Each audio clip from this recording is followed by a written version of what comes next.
Bismillahirrahmanirrahim. Assalamualaikum warahmatullahi wabarakatuh. Alhamdulillah wassalatu wassalamu ala Rasulillah wa ala alihi wa ashabihi wa mawala amma ba'du. Bismillahirrahmanirrahim. Ghayatul Arifin. Ini yang ketujuh sudah ya, dari marahil at-tasawuf. Kita mempelajari tentang bagaimana fase-fase tahapan-tahapan yang dilalui oleh orang-orang yang bertasawuf. Ya. Kita sudah mula-mula mengkaji tentang perbedaan thariq dan thariqah. Saya ingin mengulas lagi antara thariq dan thariqah. Thariq kalau secara bahasa maknanya jalan, tetapi telah dipakai oleh orang sufi menjadi istilah. Maknanya adalah meskipun maknanya jalan, tetapi artinya cara hidup ya. Cara hidup, model hidup yang penuh dengan etika dan akhlak.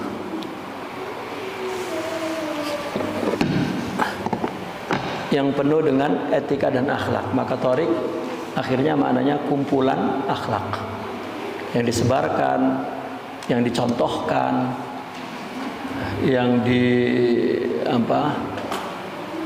yang selalu didakwahkan oleh orang-orang yang kemudian disebut sufi. Jadi thariq adalah majmu'atul adab.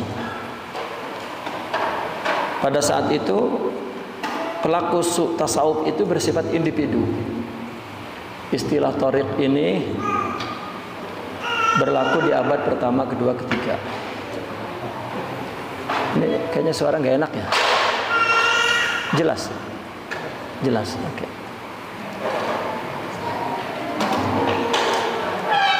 Belum dikenal seperti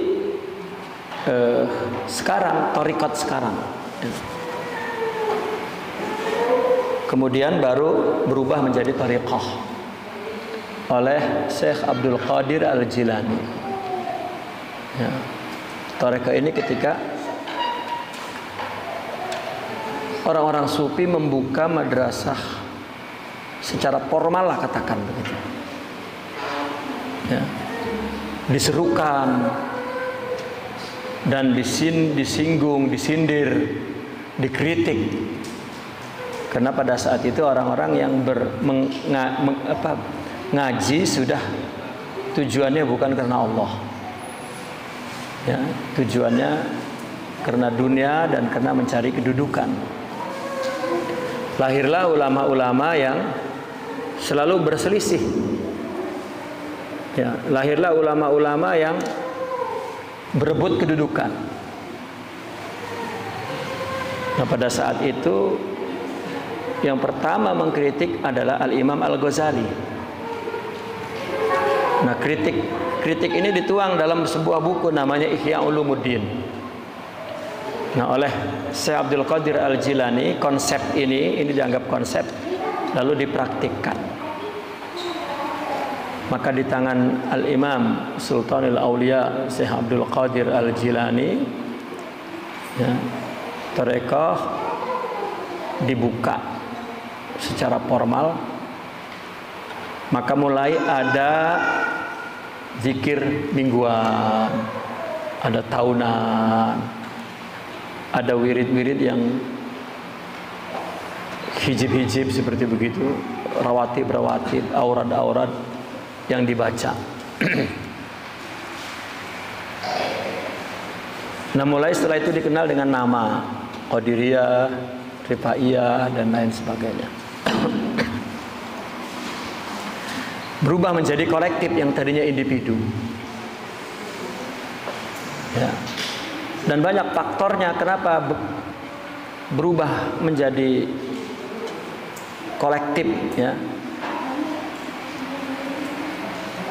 Yang dulu itu sangat eksklusif sekali. Gitu. Ya. Dan yang ditunjukkan oleh tokoh-tokoh abad pertama, kedua, ketiga lebih kepada zuhudnya, ya. Lebih kepada zuhudnya. Ya, sampai hari ini orang-orang sufi ditandai dengan sifat itu dan tidak ikut campur dengan urusan pemerintah, misalnya menjauh dari urusan pemerintah, ya, dari hal-hal yang syubhat.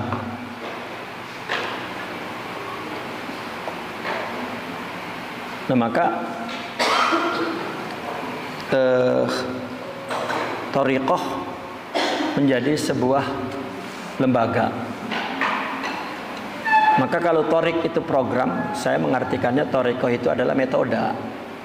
Kalau thariq itu hanya sekedar sebuah cara hidup orang sufi, dakwahnya, pendekatannya, ucapannya, dan sikapnya terhadap kehidupan sosial yang penuh dengan etika, akhlak, thariqah menjadi sebuah madrasah, ya,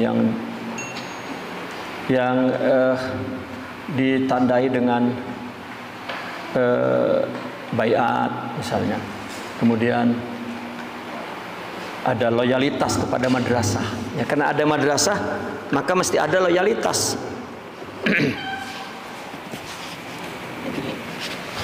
Ya, mesti ada loyalitas. Nah, salah satu tanda loyalitas itu adalah seperti zikir mingguan, atau dia buat maulid, ya, atau buat satu program-program, atau dengan membuat pakaian yang membedakan satu dengan yang lain. Itu udah keperluan zaman. Bahkan ada bendera. Nah, kalau ya bukan bendera, artinya ya bendera alam, ya, ditulis Thariqat Saziliyah, Thariqat Qadiriyah. Itu semua sama sekali bukan usul dalam tasawuf, ya. Bukan usul dalam tasawuf.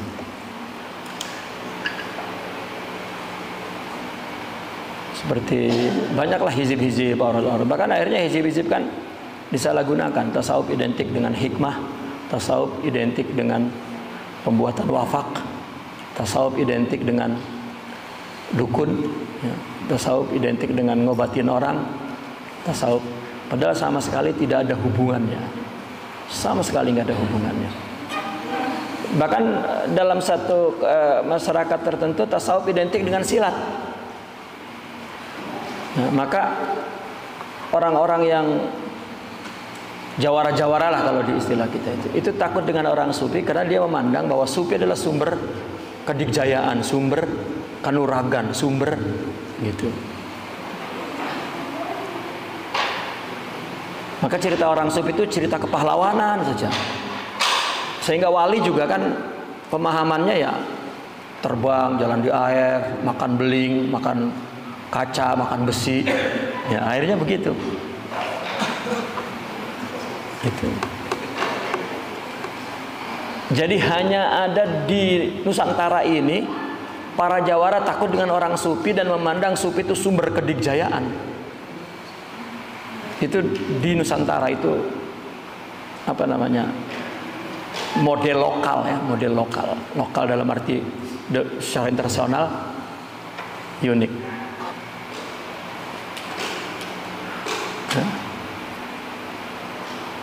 Maka saya sangat menyadari itu, menyadari sekali. Itu sebab saya berani ke Banten, berani ke Cirebon, karena mesti takut dengan orang sufi.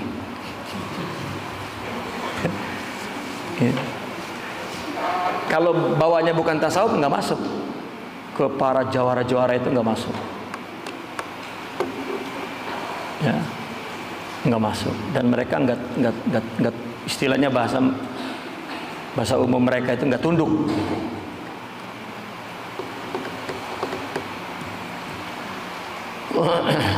Maka Maka lihat, apabila orang cerita wali itu mesti kejagoan yang diceritain. Padahal itu ujung kuku aja. Dan itu pun tidak ada kaitannya dengan tasawuf. Saya kalau mendengar orang mengungkap cerita tentang wali selalu kejagoan itu, aduh, rugi.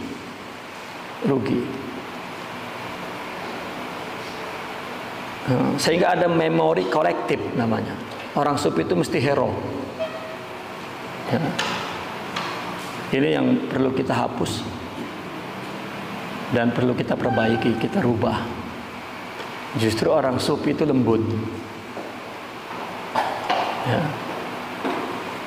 Ya mungkin di zaman perang dulu hanya support dari orang sufi mungkin yang yang efektif gitu.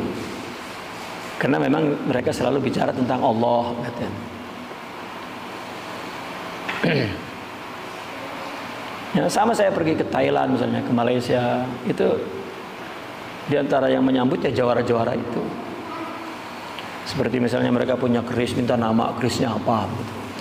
Nah, dalam hati saya geli sebetulnya, ketawa. Ya. Tapi akhirnya mendorong saya membuka sejarah. Bagaimana cara menamakan keris, cara menamakan tombak, menamakan gitu. Rupanya betul ada sejarahnya gitu. Oh iya. Namun itu oke, karena memang qiyadah itu ruhiyah. Ya. Kepemimpinan itu mesti ada jiwanya, ada. Bahkan kepemimpinan itu jiwa rohani. Orang punya duit, kepemimpinannya duitnya habis ya, pimpinannya habis. Orang punya kedudukan, ya kepemimpinannya, kedudukannya selesai ya udah. Gitu. Orang punya ototnya kuat ya besok tua ditinggal, gitu. Karena ototnya udah lemah. Tapi kalau rohani dia abadi. Dan yang dapat mempengaruhi orang lain itu bukan pikiran, jiwa sebetulnya. Pikiran boleh berubah-ubah. Ya. Jiwa yang yakin tidak bergeser, jiwa pemaaf, jiwa tetap membela hak, tidak membela siapapun, jiwa yang berpihak kepada kebenaran, tidak berpihak kepada siapapun, kepada istri, kepada anak, kepada saudara, kepada keluarga, tidak, bersama kebenaran saja. Itu tasawuf. Itu. Dan kepemimpinan itu mesti ruhiyah, bukan ototiyah, istilahnya saya selalu mengistilahkan itu. Itu sebab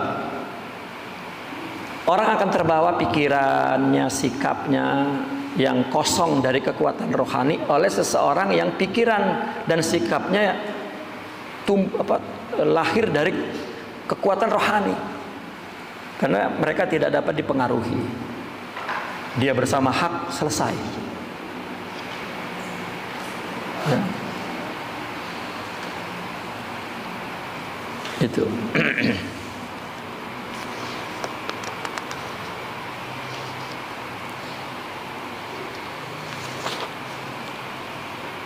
Taib. Yang kedua, kemudian kita yang sudah lewat bicara tentang marahil itu sendiri ya. Karena tasawuf sering kita mendengar ada takhalli, tahalli, tajalli. Ada tatahur, takhalluq, tahaqquq. Ya. Banyak istilah itu. Nah, di sini saya membuat istilah yang sedikit berbeda, yang lebih kontemporer lah katakan. Pertama saya mengungkapkannya marhalatul bidayah. Ya, itu nomor 7 itu marhalatul bidayah. Kemudian itu sama dengan takhalli, ya. Kemudian darajatul wasatiyah itu tahalli. Ada yang menggunakan tazkiyah, kemudian takhalluq. Ya, tazkiyah atau tatahur. Tatahur itu bagaimana membersihkan hati, takhalluq bagaimana menyandang akhlak, takhalli juga kan bagaimana melepaskan sifat buruk, tahalli bagaimana menyandang sifat mulia. Dan itu adalah marhalah atau darajat al-wasatiyah, pertengahan. Yang terakhir maqamun nihayah, itu yang disebut tajalli, tahakkuk. Itu adalah nihayah.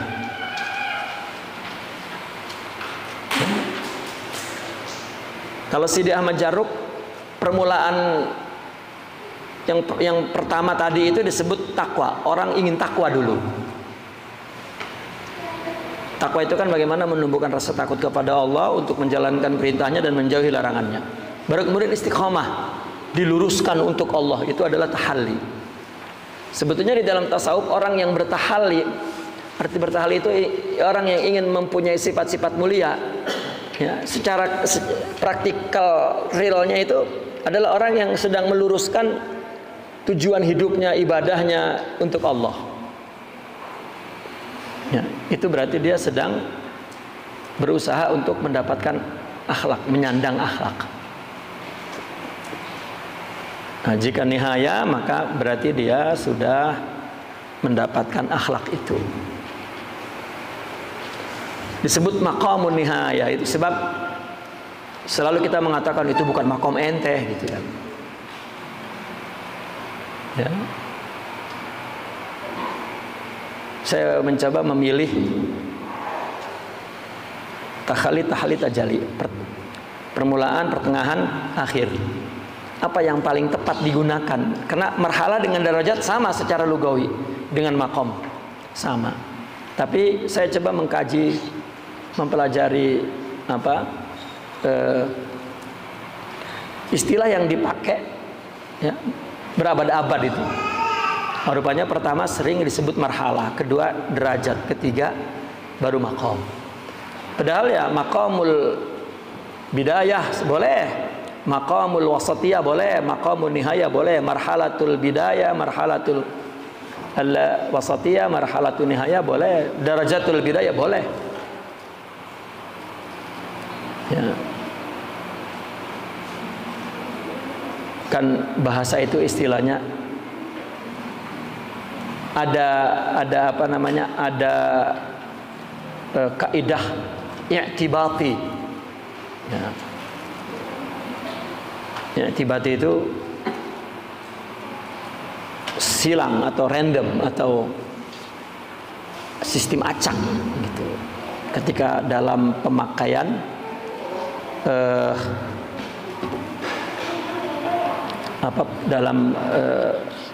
dalam pemakaian yang bersifat umum, maka ya, tidak kaku. Makom mesti di akhir digunakannya, tidak sebetulnya. Baik.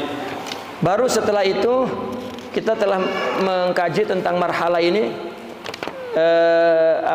anwar wa alamat, bahwa orang pada permulaan tasawuf ada nur dan ada cirinya. Pada pertengahan juga ada nur, ada cirinya. Karena memang yang dicari adalah nur. Ya, memang yang dicari adalah nur dan ada cirinya. Itu yang sudah kita pelajari. Ya. Dan kemudian baru sekarang ini yang keenam ikhtilafut takdir tadi. Karena prosesnya juga ada 3 tahap, maka dalam memandang sesuatu, dalam menilai sesuatu juga berbeda. Jadi perbedaan ungkapan orang sufi tentang tasawuf gitu katakan, itu berbeda-beda berdasarkan makomat itu, berdasarkan marhalanya itu, berdasarkan derajatnya itu. Maka ada ikhtilafut takdir, penilaian yang berbeda. Nah, baru sekarang kita tentang ghayatul arifin. Orang kalau sudah ma'rifat disebut arifin, apa sebetulnya tujuannya? Rubbama kanati as-sayyidatu Rabi'atul Adawiyah min ula ahli tasawuf bima'anil ishqil ilahi, fahiyya allati sarafat kulla hammiha ila ridallahi duna tama' fi sawabihi awil khawfi min iqabih. Boleh jadi barangkali Sayyidah Rabi'atul Adawiyah adalah ahli tasawuf yang pertama ya bicara tentang kandungan al-ishqil ilahi, ya, cinta kepada Allah, cinta kepada Allah. Dialah yang menggunakan semua semangatnya, semua keinginannya untuk mendapatkan ridha Allah, nah, tanpa mengingini pahala atau takut dengan siksa. Dia lebih kepada ingin mendapatkan Allah ridho, suka, ya. Artinya dia melakukan apapun agar Allah ridho, bukan karena pengen mengumpulkan koin pahala, bukan, ya. Atau karena takut disiksa, tidak, tetapi lebih kepada cinta. Wa rubbama kana dzalika ala tahqiq amran mu'jizan linnasi an yadzuquh. Dan boleh jadi secara tahqiq, ya, hal yang demikian itu, ya, secara tahqiq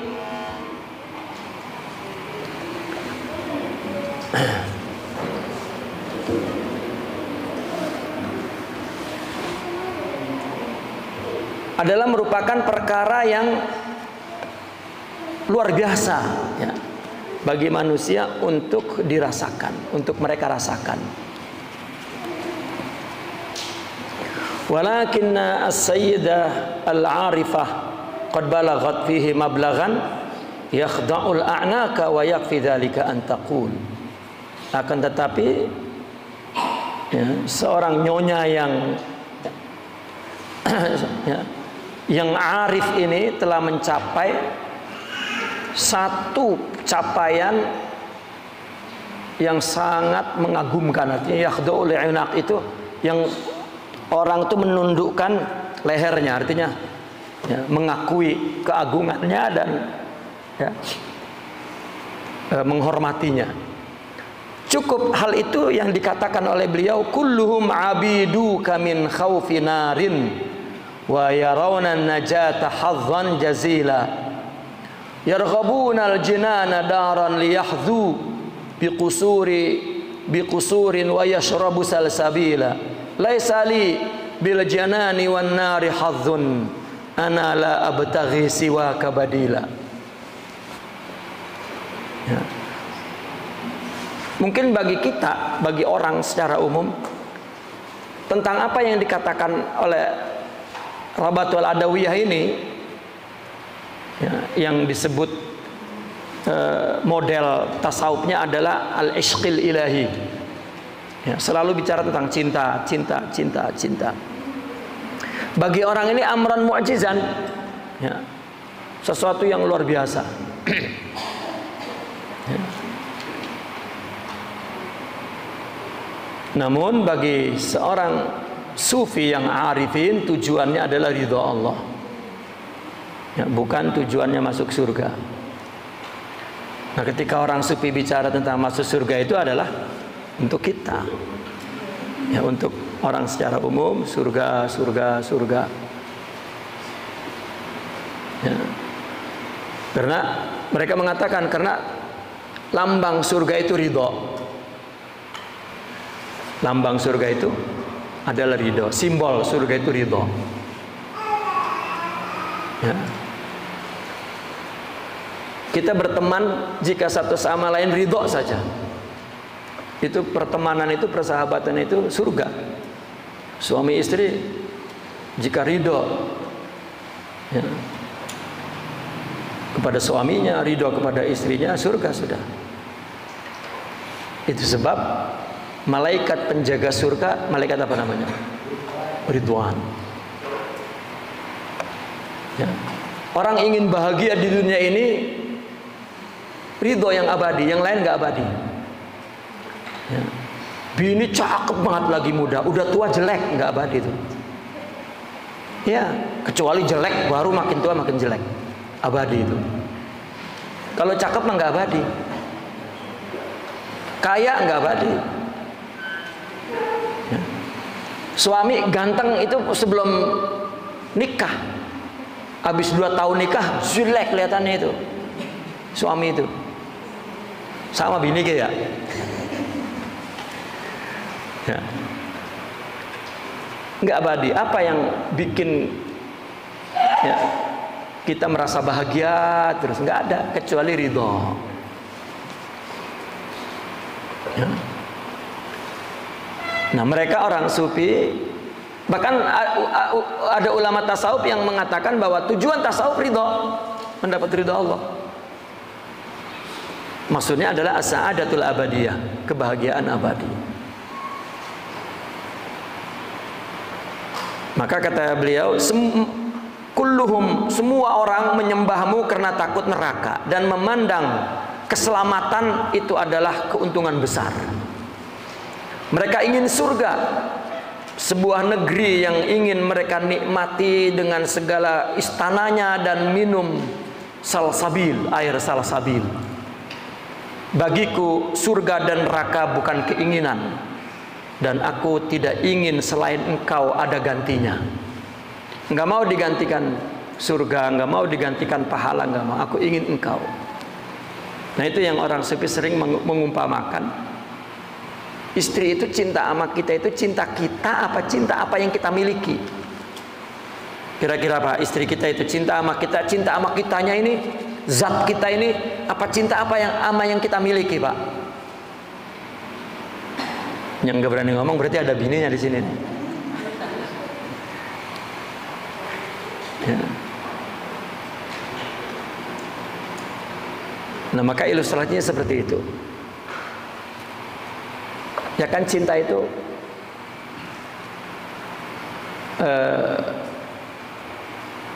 kepada zatnya. Oke, boleh cinta kepada zatnya. Apa kan? Zatnya apa? Cantik kan? Ya, zat itu kan cantik. Hidungnya mancung, bibirnya udah kayak mangga muda gitu. Pipinya udah kayak apel. Ya. Hidungnya udah kayak petruk gitu. Giginya kayak biji ketimun. Ya. Matanya kayak bintang, macam-macam lah. Ya. Seremen ya. Tapi itu berubah. Itu dari umur 20 sampai umur 40 itu kesenangan udah mulai berubah. Gitu. Nah, kalau berubah berarti kebahagiaannya berubah dong. Cintanya berubah. Nah, kalau kepada bukan li zati tapi li ghairi, apa yang dimilikinya ya apalagi. Ya. Nah, jika cinta kepada zat Allah baru tidak berubah. Cinta kepada apa yang dimiliki Allah tidak ada habisnya. Nah, inilah cinta yang dibicarakan oleh tasawuf, al-isqil ilahi, yani al-hubbul haqiqi, al-hubbul ilahi. Hunaka maqalatun masyhuratun mansubatun ila sayyidil hukama wa amiril bulagha sayyidina al-imam amiril mu'minin Ali ibn Abi Talib karramallahu wajhah. Ilahi ma abadtuka khawfan min narik wa ma abadtuka tama'an fi jannatik wa innama wajadtuka ahlan lil ibadati fa'abadtuk. Inna qauman abadullaha rahbatan fatilka ibadatul abid wa inna qauman abadullaha raghbatan fa inna tilka ibadatut tujar wa inna qauman abadullaha hubban aw li'annahum wajaduhu ahlan lil ibadati fatilka ibadatul ahrar. Ini perkataan Al-Imam Ali rahmatullahi alaihi. Ya. Di sana ada ungkapan yang masyhur dinisbatkan kepada tuan para hakim, para hukama, ya. Dan juga amir, tuan bagi pujangga, ya. Dan amir bagi seorang sastrawan, bagi seorang bulagha, orang yang fasih, yaitu Al-Imam Amirul Mukminin Sayyidina Ali. Beliau berkata begini, wahai Tuhan, aku tidak menyembahmu karena takut karena takut kepada nerakamu, dan aku tidak menyembahmu karena kepingin kepada surgamu. Ya, namun aku mendapatkan engkau adalah yang patut disembah, maka aku sembah engkau. Ya. Kenapa aku menyembah engkau? Karena engkau patut disembah. Sudah. Kayak perempuan cantik, kita demen, apa salahnya? Karena dia cantik, gitu saja. Ada orang baik, kita suka, kan nggak ada nggak ada kepentingan apa-apa. Kenapa? Karena dia patut disuka. Kan ada orang suka karena dia ada maslahat. Ya. Dia suka karena satu kampung misalnya. Dia suka karena satu keluarga. Dia suka satu partai. Dia suka satu pilihan presiden misalnya. Karena ada kepentingannya. Tapi ada orang suka, dia memandang karena dia patut disukai. Ya, makanya Al-Imam Hallaj mengatakan, "Uhibbuka hubbain." Dia berkata kepada Allah itu, "Hubbal hawa wa hubban li'annaka ahlun lidzak." Aku mencintai engkau ya Allah dengan dua cinta. Pertama cinta hawa, dan yang kedua cinta karena engkau patut dicinta. Tapi penjelasannya panjang sebetulnya itu. Kenapa orang memandang ada yang patut dicinta, patut disuka? Berarti sifat yang ada pada orang itu ada pada dia. Sebetulnya itu. Kalau enggak. Ya, kalau enggak akan begitu. Ya. Para aulia itu setelah memiliki sifat-sifat mulia, sifat-sifat itulah ya, yang Allah berikan kepada dia, dan itu sifat Allah. Jadi ketika dia memiliki sifat itu, dia memandang Allah dengan sifatnya itu. Baru timbul pikiran batin, pandangan batin bahwa engkau ya Allah patut disembah. Udah. Kalau nggak ada ininya nggak bakal. Ya, tidak bakal. Nah, maka kata Sidna Ali apa? Sesungguhnya ada satu golongan menyembahmu karena takut. Maka itu takut itu adalah ibadahnya seorang abid, hamba sahaya. Dan ada segolongan lagi yang mengibadah kepadamu karena keinginan. Surga itu ibadahnya bisnismen, pedagang. Orang apabila mau melakukan, ada untungnya enggak? Apa untungnya buat aku? Ngapain ya? Gitu. Ini namanya ya, ibadah bisnis. Itu sebab orang-orang yang belum mencapai ma'rifat ya itulah makomnya. Dan itu bukan satu kesalahan, memang begitu. Enggak ada yang salah. Itu sebab agama juga kan mengiming-imingnya. Siapa yang begini pahalanya gede, pahalanya ini, pahalanya itu, pahalanya ini, pahalanya itu, pahala melulu. Dan orang yang bersangkutan ketika mau melakukan sesuatu lihat, wih pahalanya gede, baru. Ya ada roghbah, ada keinginannya. Keinginan dipandang baik, dihormati, itu semangat.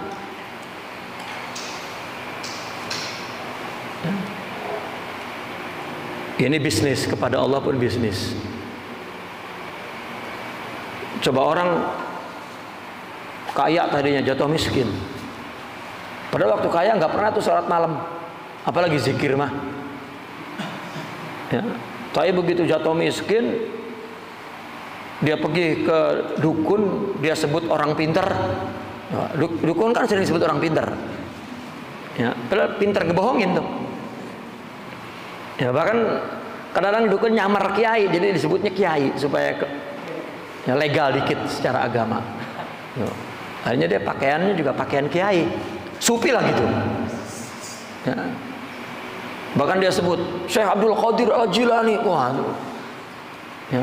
Bahkan mungkin nama lembaganya juga ya, nama seorang kutub. Ya. Ya Rabb salimna ya Rabb. Nah, akhirnya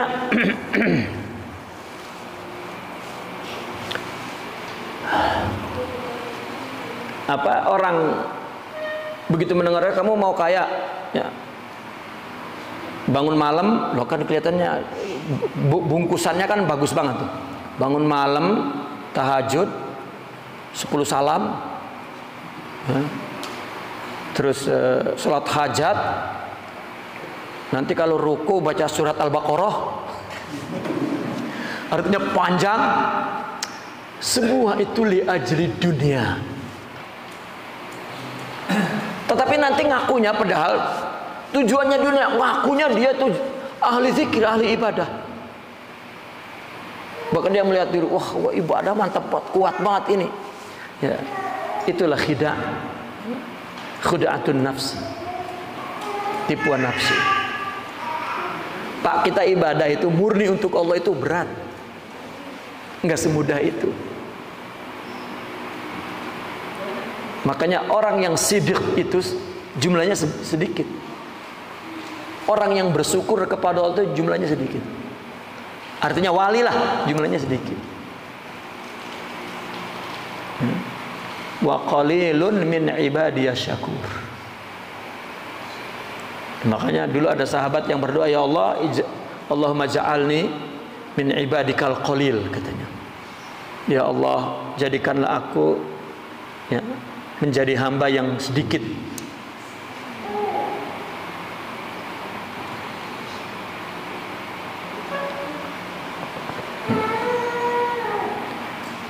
Ada segolongan lagi menyembah Allah karena cinta, atau karena mereka mendapatkan Allah itu patut untuk disembah. Itulah ibadah orang ibadatul ahrar. Itu bukan ibadahnya hamba sahaya, bukan ibadahnya bisnismen, tapi ibadahnya orang yang merdeka. Merdeka dari apa? Merdeka dari selain Allah ya, merdeka dari selain Allah. Fal ibadatu indahum in kanat khaufan minan nari takunu hasilatan tahta didqi wal dighti wal ikrah. Tahta dhaghti wal ikrah. Ibadah menurut mereka orang sufi, jika takut dari neraka, berarti ibadahnya itu terjadi ya, didapatkan di bawah tekanan dan paksaan. Sedangkan la ikraha fiddin. Sekarang begini, ada nggak ketika datang malam gelap, kita tidak mengakui bahwa ini malam?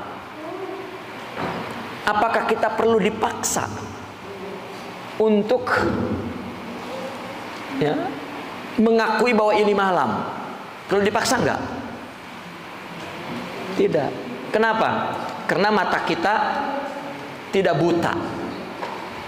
Oh malam, Pak udah malam nih. Oh enggak, masih siang gitu. Malam Pak. Itu kan dipaksa. Berarti matanya buta. Nah karena mata hatinya buta, maka kudu dipaksa.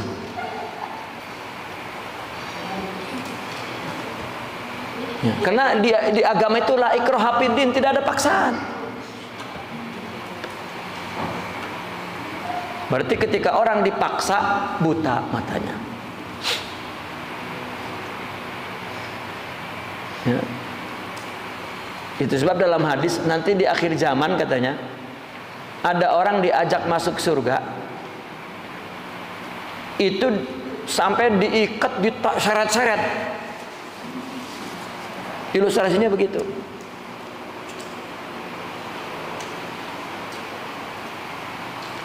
Siapa yang ngaji hadiah umroh penuh, coba dah. Ya. Misalnya saya iklan, siapa yang ngaji tiap malam ya hadiah umroh. Yang absennya 100% haji, yang 50% umroh. Banyak tuh yang daftar ngaji itu. Ya, itu namanya rogbah. Ya, itu ikrah. Itu lam yanbasik an iradatin ikhtiyariyah, karena lam tanbasik ibadah itu tidak tanbasik, tidak terbit dari iradah ikhtiyariyah, keinginan bebas, keinginan pilihannya, tidak.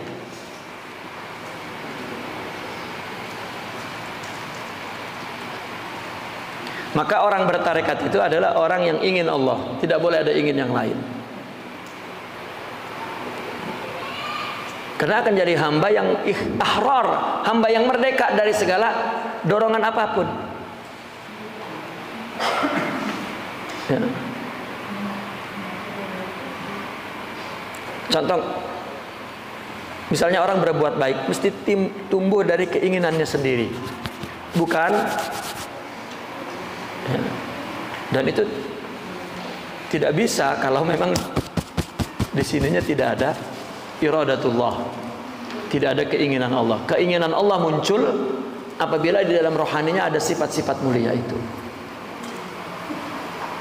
Makanya di dalam tasawuf disebut murid dari iradah, muridullah.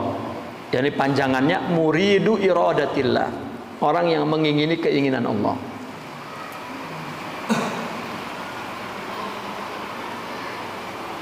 Biaksi bahisil mahabbah alladzi yahmilu sahibahu 'alal istijadati mimma yuhib. Fa idza kana sebaliknya dari pencari, atau sebaliknya dari bais motif cinta.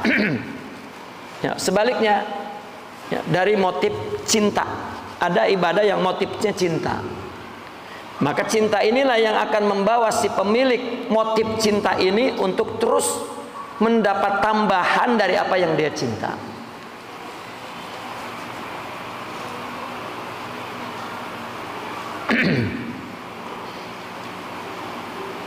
Fa idza kanatil ibadatu tama'an kanat maslahiyatan pragmatiyah. Ini bahasa modern, pragmatis maksudnya. Orang Arab nyebutnya pragmatiyah, itu pragmatis.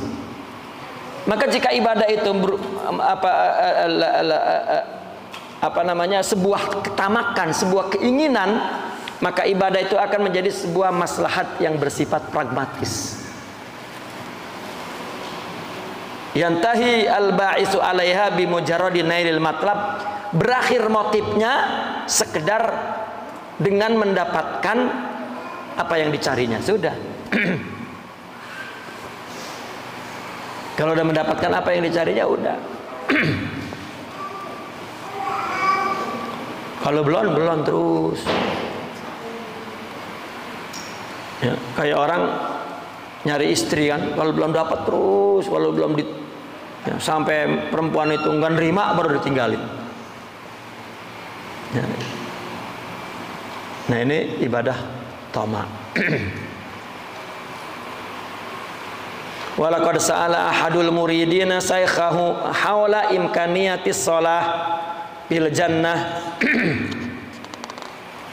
wal halatu anna zamanat taklib qad uliya faqad tana'uman bihubbil wuqufi baina yadayillah ya rasul fi anna allaha idza ahabbaka wa radiya anka wa adkhalaka fi rihabihi takunul jannatu min babi tahsilil hasil. Fal karim idza nazala bihi dhaifun akrama wifada akrama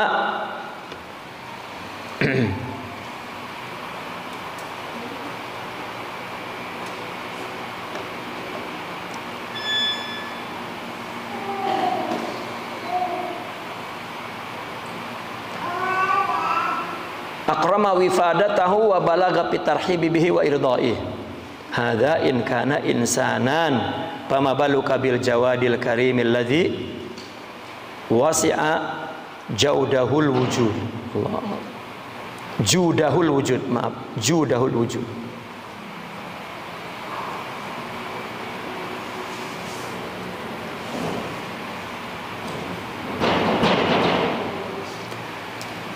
Dan ada seorang murid bertanya gurunya tentang ya, apakah imkaniyatis shalah fil jannah, artinya apakah salat ini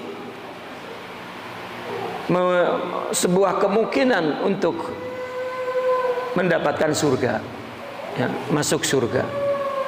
Sedangkan keadaannya bahwasanya masa taklid, ya, anna zaman taklid qad wuliya, telah artinya dibebankan begitu saja sebagai kenikmatan cinta berada di depan Allah. Ya. Artinya apakah kemungkinan orang yang salat itu berada dalam surga? Artinya indah salat itu, di mana masa taklif itu telah dibebankan, artinya telah diberikan, ya, demi untuk menikmati cinta di depan Allah. Ya. Orang sufi memandang jawabannya bahwa Allah ketika mencintaimu, ridho kepadamu, lalu Allah memasukkanmu ke dalam rihabnya, rihab itu ke dalam haribaannya, maka surga min babi tahsil hasil. Ya. Artinya surga itu sudah lagi tidak jadi keinginan, karena orang jika sudah dicintai, artinya dicintai itu kan Allah memberi cinta, kemudian diridhoi, diberikan sifat ridho, ya berarti sudah tidak ada lagi yang menyusahkan dia, kan itu sudah surga. Maka sudah bukan surga tujuannya.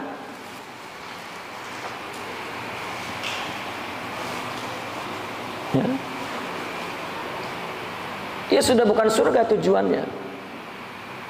Mereka kan para aulia itu memandang di dunia ini Allah yang menyiapkan dunia ini, lalu kita diletakkan di sini dan semua rezeki dari Allah. Ya, semuanya sudah bersedia. Kita lahir sudah ada ibu bapak dan ada saudara dan ada kampung, ada kehidupan. Bini juga udah ada ketentuannya. Ya. Anak juga, semua. Hanya kita perlu jiwa rohani. Ya. Ibadah syariat Allah yang bikin. Dan kita tidak boleh melakukan ibadah kehendak kita. Dan khusyuknya semuanya Allah yang beri. Itu.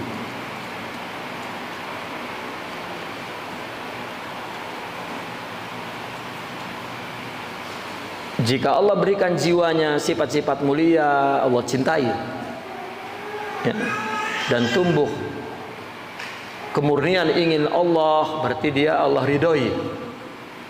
Dah, sudah surga itu.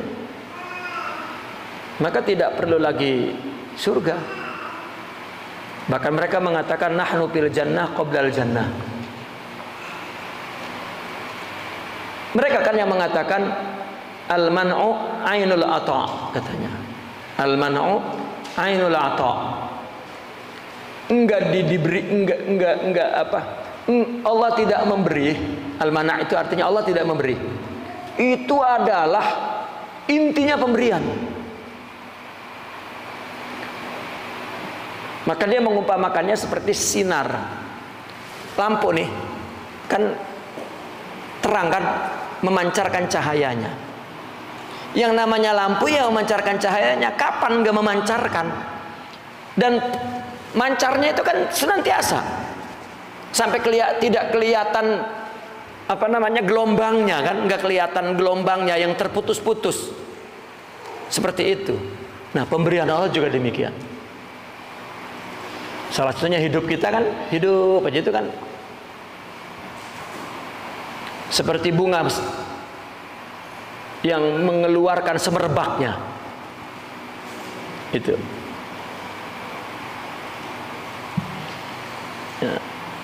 Nah, maka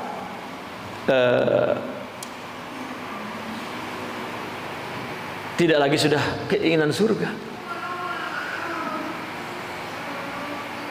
Kita memandang bahwa kita di dunia ini tidak ridho kepada Allah, timbul, ya Allah mudah-mudahan di akhirat kita dapat surga. Ya. Coba kalau kita pahami begini, bukankah di akhirat itu sesuatu yang berbeda dari dari tema kehidupan yang ada di dunia ini? Katanya kan di akhirat itu semua amal akan ditunjukkan kepada kita. Berarti kan itu cuma rekaman. Rekaman amal baik buruk kita ditunjukkan dalam bentuk balasan. Karena yang namanya amal ini kan abstrak.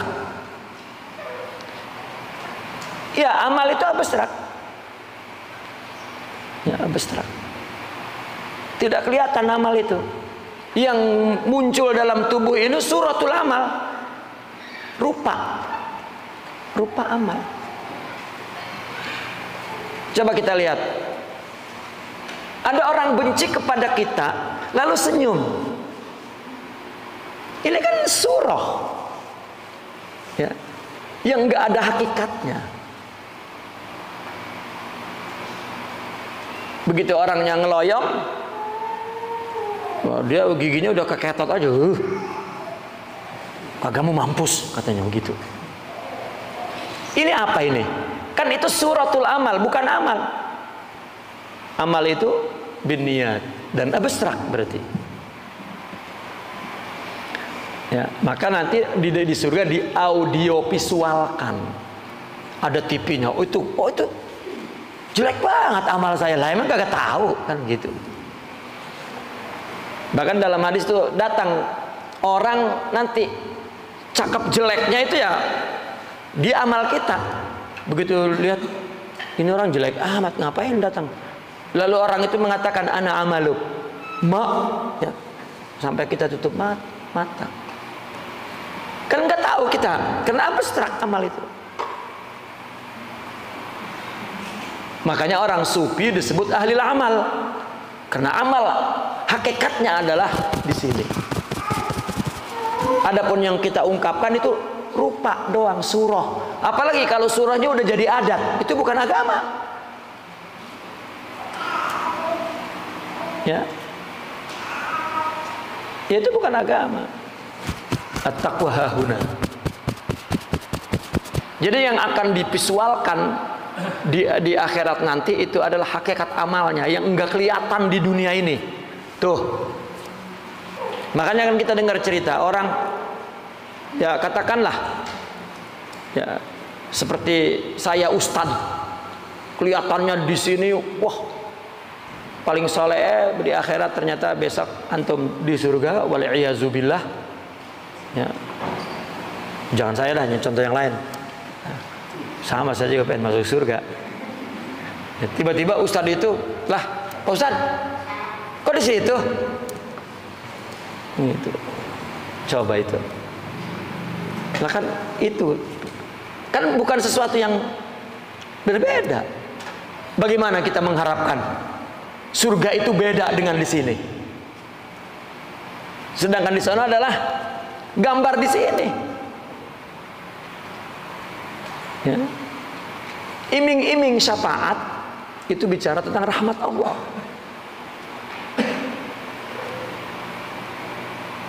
Ya.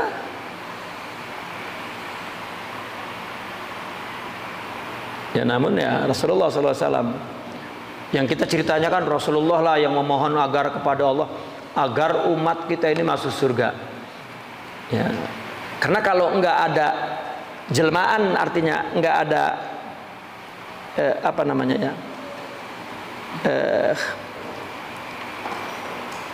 ya tidak ada jelmaan rahmat, kelihatannya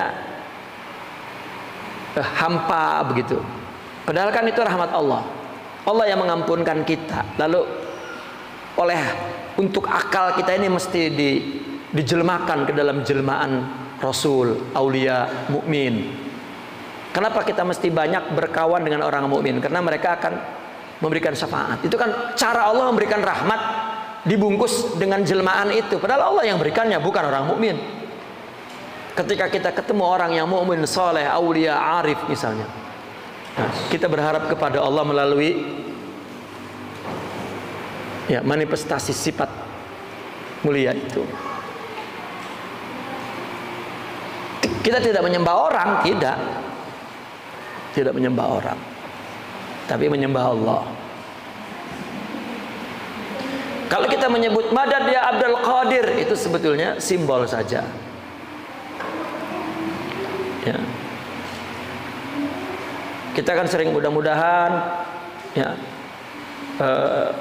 seorang wali itu nanti di akhirat nolong saya, gitu. Apalagi kan saya cucunya, katanya gitu. Ya, itu kepada Allah, bukan kepada dia. Karena dia dulu sebagai manifestasi atau jelmaan, ya, atau surah al-haq, gitu. Tetap Allah yang kita sebut itu hanya kotaknya, tetap kepada Allah. Kalau tidak, ini agama apa? Nyembah ruh? Tidak. Ya, ketika hadis menyuruh kita bersahabat dengan orang mukmin karena mereka akan memberikan syafaat sebanyak-banyaknya, ya, itu adalah bentuk harapan. Nah, jika ada kecenderungan begitu kepada Allah, maka itu sebetulnya bukan lebih dulu dia meminta Allah beri, itu sudah diberi sebetulnya. Cuman kalau salah memahaminya, salah pikirannya, salah pandangannya, salah akidahnya, yaitu namanya halusinasi atau khayal. Kenapa? Karena nggak akan merubah khayal itu kepada kehidupan dia, nggak akan berubah. Ya. Orang cinta kepada aulia mesti akan merubah kehidupannya, karena cintanya bukan kepada orang itu, bukan, tetapi sifat, ya, mulia yang Allah berikan di dalam tubuh mereka. Ya, tidak. Misal orang ahli bait mengaku bahwa dia pasti masuk surga ditolong oleh engkongnya misalnya. Rasulullah mengatakan bahwasanya syafaati li ahlil kabair, dan Nabi yang mengatakan aku lebih mengutamakan umatku. Ketika Nabi ditanya oleh Allah pengen apa, enggak ingat bininya, enggak ingat anaknya. Ummati. Ya.